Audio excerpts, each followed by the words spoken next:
अरे छोड़ा, ढेर दिन मिलना हो गए, मिले ले नहीं है मिकी। मिले के तो मनवा है हो, लेकिन पैसा कौड़ी नहीं हो तो की करियो।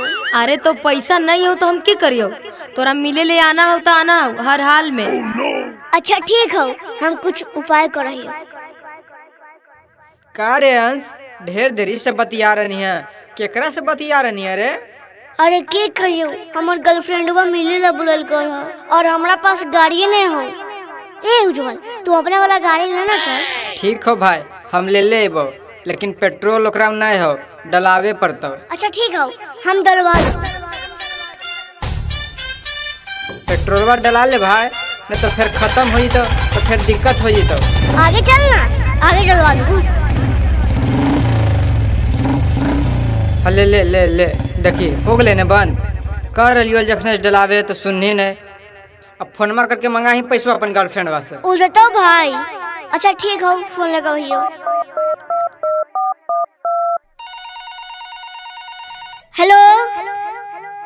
अरे जानू, हम क्या कहें, हम आ रहे थे और हमारा पेट्रोल भी रास्ते में खत्म हो गया। 50 रुपए गूगल पे कर दो ना। अरे तो तोरा तेलो भरावे के पैसा नहीं हो तो हम कहाँ से पैसे भेजियो? अरे जानू, 500 का तेल डलवाए थे, सब झड़ गया।